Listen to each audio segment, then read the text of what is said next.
இப்போதான் நம்ம சேனலுக்கு நீங்கள் முதல் முறையாக வரீங்கன்னா தயவுசெய்து கீழே இருக்கிற ரெட் கலர் சப்ஸ்கிரைப் பட்டன் அழுத்தி சப்ஸ்கிரைப் பண்ணிக்கோங்க. கூடவே அந்த பெல் பட்டன் அழுத்தி ஆள்னு கொடுத்துக்கோங்க. அப்போ தான் நம்ம போடுற வீடியோ உங்களுக்கு தினமும் கிடைக்கும். சரி வாங்க இப்போ நம்ம வீடியோக்குள்ளே போகலாம். பண நெருக்கடியில் இருக்கக்கூடிய பொறியியல் கல்லூரி மாணவிகளை குறிவைத்து அவர்களுக்கு பண உதவி செய்து மூளைச்சலவை செய்து பின்னர் பாலியல் தொழிலில் ஈடுபடுத்தி பணம் சம்பாதித்து வந்த காதல் ஜோடியில் தற்போது ஒருவர் போலீசில் சிக்கியிருக்கிறார்.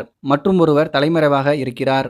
மாணவிகளை பாலியல் தொழிலில் வளைப்பதற்காகவே தன்னுடைய காதலியை பொறியியல் கல்லூரியில் படிக்க வைத்திருக்கிறார் அந்த வாலிபர். சென்னை எழும்பூரில் பூந்தமல்லி நெடுஞ்சாலையில் இருக்கக்கூடிய அந்த தனியார் விடுதியில் மசாஜ் சென்டர் நடத்துவதாக சொல்லி ஆண்களை வரவைத்து அவர்களிடம் அதிக அளவு பணம் கேட்டு மிரட்டுவதாக பெரியமேடு காவல் நிலையத்துக்கு புகார் சென்றிருக்கிறது.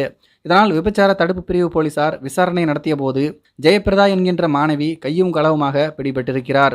அவரினுடைய செல்போனை வாங்கி பார்த்தபோது ஜிபே போன்ற பண பரிவர்த்தனை செயலிகள் மூலமாக வங்கி கணக்குகளை ஆய்வு செய்த போது பல லட்சம் ரூபாய் பண பரிவர்த்தனை செய்திருப்பதைக் கண்டு அதிர்ச்சியானார்கள் போலீசார். 12ஆம் வகுப்பு படித்த ஜெயபிரதா சமூக வலைதளம் மூலம் பாலியல் தரகர் பிரகாஷை காதலித்து வந்திருக்கிறார். பாலியல் தொழிலில் அதிக பணம் சம்பாதிக்கலாம் என்று பிரகாஷ் ஜெயபிரதாவிற்கு ஆசை காட்டி இருக்கிறார். இதனால் 12ஆம் வகுப்பு மட்டுமே படித்த ஜெயபிரதாவை சென்னையில் இருக்கக்கூடிய பிரபலமான பொறியியல் கல்லூரியில் சேர்த்து விட்டிருக்கிறார்.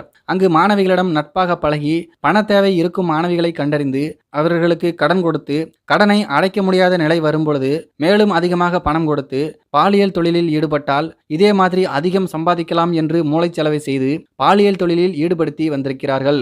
தொழிலதிபர்கள், முக்கிய பிரமுகர்கள் மும்பை, பெங்களூர், சென்னை போன்ற நகரங்களில் கல்லூரி மாணவிகளை பாலியல் ஆசைக்காக தேடுவதை அறிந்து அவர்களிடம் மாணவிகளை வைத்து பாலியல் தொழில் செய்து வந்திருக்கிறார்கள். இதற்காக சொகுசு வீடு, தங்கும் விடுதிகளை வாடகைக்கு எடுத்து நடத்தி வந்திருக்கிறார்கள். லொகோண்டா இணையதளம் மற்றும் செயலி மூலம் விளம்பரப்படுத்தி பொறியியல் மாணவிகளை பாலியல் தொழிலில் ஈடுபடுத்தி இருக்கிறார்கள் இவர்கள். மேலும் பாக்கெட் மணிக்காகவும் படிக்கும் போதே உல்லாசமாக இருக்கலாம் என்று நினைக்கக்கூடிய மாணவிகளை குறிவைத்து தொழிலதிபர்களுக்கு அனுப்பி 30,000 40,000 பணத்தை வாங்கி கொண்டு மாணவிகளுக்கு வெறும் 3,000 ரூபாய் பணத்தை கொடுத்து இந்த காதல் ஜோடி மோசடி செய்து வந்ததும் விசாரணையில் தெரிய வந்திருக்கிறது.